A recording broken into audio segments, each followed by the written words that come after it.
Hi, and welcome back to Beans Bezels. Aza is a microbrand with German roots, a Dutch founder, and strong Swiss connections. The legacy brand Aza goes back to the early 1900s and was located in the German watchmaking and jewelry town of Pforzheim, which still makes watches to this day. After falling off the map for about 37 years, this brand has been recently revived by young watchmaker Adrian Trampe, who has a formal education in watchmaking and entrepreneurship. The brand currently operates out of Switzerland, but their watches are assembled in Germany. The watch we'll be looking at today is the Aza 1972, a reissue of an original Aza design from the 70s, but slightly reimagined for the present day audience. I wasn't very familiar with this brand or this design, and I had only heard of the Sealander watch prior to this, but the moment I took this watch out of its well-presented packaging, I was shocked at how convincing this watch is. Putting the dimensions aside, it looks like a new old stock piece from the 70s, and I think that's amazing and also very difficult to achieve. I managed to find a few photographs of the original dive watch from the 70s and I've included them in the description below. Let's check it out. The case measures just under 40mm in diameter, 50mm from lug to lug, and 12mm tall, closer to 10.5 if you ignore the protruding crystal. The case is entirely polished like the original and the polishing is very well done. The lug width is 20mm and the case gently tapers down into two lugs that dramatically curve down towards the wrist. This helps the 50mm lug to lug width work for smaller wrists such as mine. I really like the slim and curved mid-case section. It makes the overall 12mm height feel significantly shorter. There is a 120 click unidirectional bezel with a glossy ceramic insert. The bezel grip is good and the action is solid. There isn't any backplay here. The bezel does have lumed elements. The bezel seats a boxed sapphire crystal that does an excellent job of giving you a vintage plexiglass-like experience. There is a good amount of distortion at the edges, but the second track is still visible. You have a screw-down crown at the 3 o'clock position that is very easy to grip and operate. The crown screws directly into the case, and there isn't any stem or crown wobble here. The signed crown top appears to be media blasted instead of polished. Flipping it over, you have a solid screw-down case back that is extremely simple, but also convincing. If you put aside the dimensions, this is a very convincing vintage skin diver case. The sapphire crystal is a welcomed modification and the 200 meters of water resistance instead of 30 meters on the original is very much appreciated. I'm not entirely sure if a blue dial was offered in the 70s, but either way, this shade of blue is a perfect choice, and the matte base is well finished too. There is a printed outer minute and seconds track using a combination of short and medium-sized white ticks. The quality of printing is excellent, and I didn't notice any blurring or smudges. You then have a sequence of very unique applied indices, which gives this dial all of its unique personality. I believe the watch from the 70s had these indices applied on a small plate, which was then applied onto the dial. These indices are applied directly onto the dial, and I very much prefer this. The indices at 12, 6, and 9 o'clock have 4 stick indices that are in 2 sets of 2. The finishing is very good. The rest of the indices have a squared off U shape. All the indices have accompanying printed red ticks next to them, and these hints of red across the dial gives it all of its character and works well against the blue dial. The finishing on the indices is very good for the money. I did notice a few microparticles on a small fraction of them, but I believe this to be acceptable for what this watch costs. You then have a frame date window at the 3 o'clock position with a white date wheel and black text.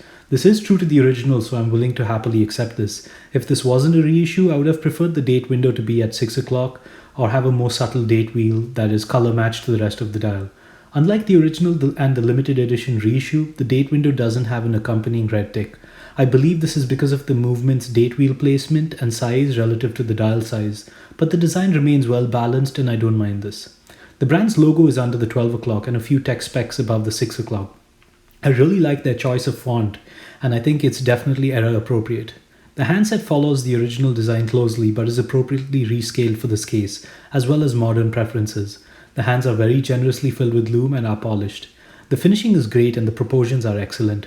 Unlike the original, the hour hand reaches over the red ticks and the minute hand over the indices, but this is a much more legible design and I gladly welcome these changes.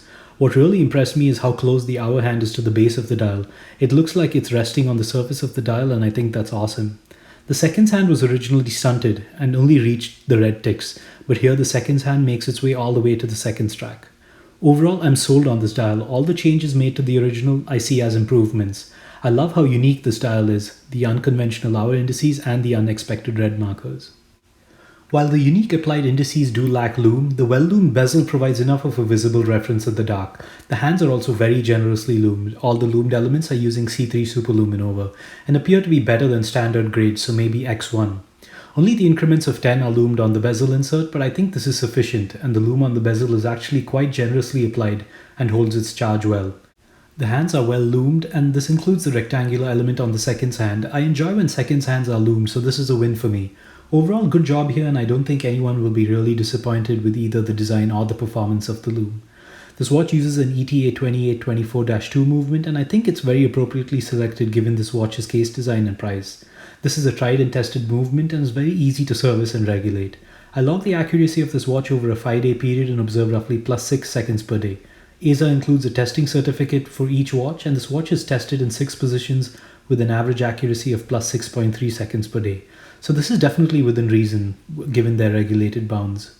Usually I'd be worried about watches that have a lug-to-lug width of 50mm, but given the dramatically curved lugs, the case wears nicely on my 6 1/4 inch wrist, and I would definitely wear this watch even though it occupies a lot of wrist real estate.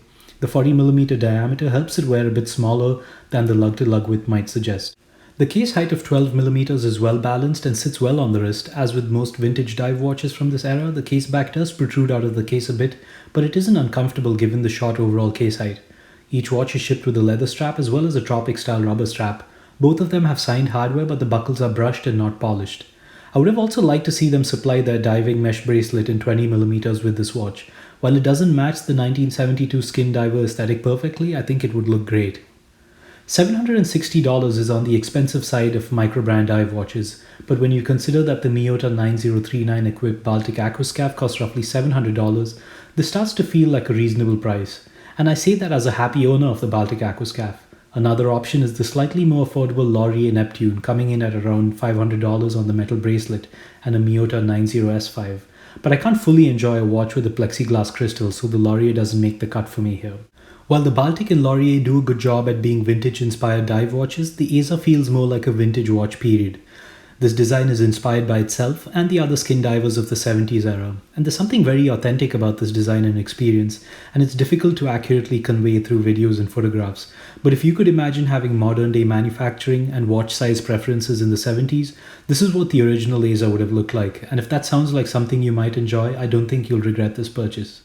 Once again, thanks for watching, and don't forget to read the full length review in the link below.